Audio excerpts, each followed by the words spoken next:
చిరునామా చేయూత సంస్థ. మంత్రి సుభాష్.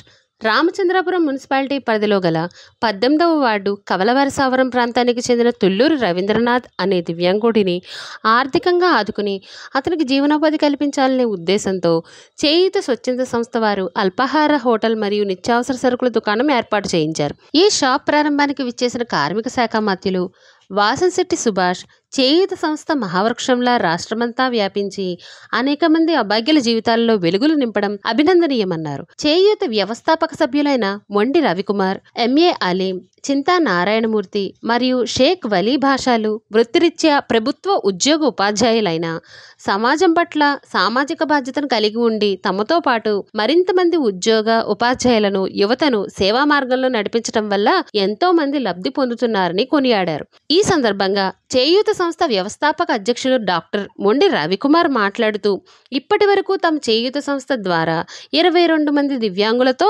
షాపులు ఏర్పాటు చేశామని, వాటిలో ఈ షాప్తో కలిపి 3 షాపులు ఈ రామచంద్రపురం నియోజకవర్గంలోనే ఏర్పాటు చేయడం ఆనందంగా ఉందన్నారు.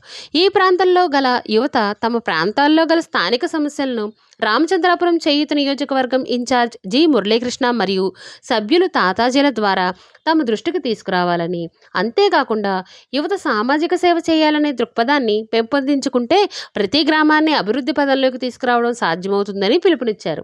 ఈ కార్యక్రమంలో మీడియా కోఆర్డినేటర్ రాకేష్, కూటమి పార్టీల నాయకులు, స్థానిక ప్రజలు పెద్ద సంఖ్యలో పాల్గొన్నారు. నేను ముందు చెప్పినట్టుగా చేయూత సంస్థ వాళ్ళు ఆ సంస్థ కాదు, అది దేవాలయం, అందులో ఉన్న వాళ్ళు దేవుళ్ళు అని చెప్పాను. అందులో భాగంగా ఈ రోజున ఒక దివ్యాంగుడికి ఒక షాప్ పెట్టడం, అలాగే ఆ దివ్యాంగుడు కూడా చాలా పట్టుదల ఉన్న వ్యక్తి, డిగ్రీ వరకు చదివాడు. ఆయన రాయటం కూడా కాలుతో రాయటం జరుగుతుంది. చేతులు సహకరించవు కాబట్టి కాలుతో ఒక సాధారణ మనిషి ఎలా రాస్తాడో అంత క్లియర్గా రాస్తాడు. మరి ఈ రోజున ఆయన కష్టాన్ని గుర్తించి చేయూత సంస్థ రవికుమార్, అలీం, నారాయణమూర్తి, భాష, ఈ 4 ఫౌండర్స్ వాళ్ళు. మరి అది చిన్న సంస్థగా స్టార్ట్ అయ్యి ఇది మహావృక్షంగా అయ్యి ఇంచుమించు 22 మంది దివ్యాంగులతో షాపులు పెట్టించారంటే అది మామూలు విషయం కాదు.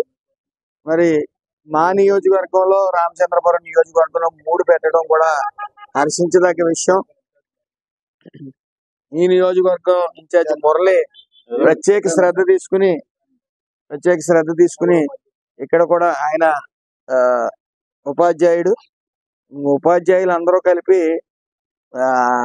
మామూలు విషయం కాదు. ఉపాధ్యాయులు అంటే వాళ్ళు లాస్ట్ టైం వైఎస్ఆర్ గవర్నమెంట్ మీద శంఖం పూరి అది సర్వనాశనం చేయడానికి వైఎస్ఆర్ని అందులో కీలక పాత్ర వహించిన వాళ్ళు టీచర్స్ అందరూ. మరి అలాంటిది వాళ్ళ జీతాలు, వాళ్ళ కుటుంబాలు అనుకోకుండా మన సొసైటీ, మన సభ్యులు కష్టాల్లో ఉన్న వాళ్ళు ఆదుకోవాలని చెప్పి ఈరోజు పెద్ద మహావృక్షంగా ఈ రాష్ట్రంలో నలుమూలలో కూడా వ్యాపించి మరి అందరూ కూడా సమిష్టిగా ఫండ్ ఇవ్వటమే కాకుండా ఇవ్వటం ఎంత ముఖ్యమో దాన్ని ఆర్గనైజ్ చేయటం కూడా చాలా కష్టం. ఎందుకంటే నరం లేని నాదికి కాబట్టి ఎవరో మూలం స్టార్ట్ చేస్తారు ఏదోటి. మరి అలాంటిది ఏమి తావివ్వకుండా ఈ రోజున మహావృక్షంగా ఎదిగి ఎంతో మందికి నీడనిస్తున్న చేయూత సంస్థ వాళ్ళకి మరియు ఆర్గనైజర్స్ కి పేరు పేరున నా నమస్కారాలు. మరి ఇందులో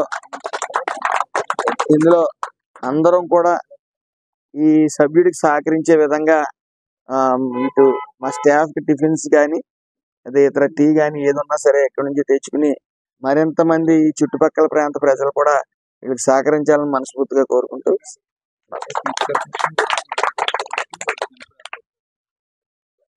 అతి త్వరలో స్పీచ్ థెరపీ వినికిడి లోపంతో ఉన్న చిన్నారులకి కానీ పెద్దవాళ్ళకి కానీ స్పీచ్ థెరపీ ఇచ్చి ఆ మిషన్లన్నీ కూడా మాట వచ్చేలా చేయడానికి కృషి చేస్తానన్నారు. వారికి హృదయపూర్వక ధన్యవాదాలు. మరి ఇలాంటి సంస్థలు ఎన్నో వెలుగులోకి రావాలి, పేద ప్రజలను ఆదుకోవాలి. ఇంచుమించు వీళ్ళు సింగిల్ హ్యాండ్తో మొత్తం ఈ చుట్టుపక్కల ఉన్న అన్ని ప్రాంతాలని కూడా కవర్ చేస్తూ సేవా కార్యక్రమాలు చేస్తున్నందుకు వాళ్ళకి మరొకసారి నా నమస్కారాలు తెలియజేస్తాను.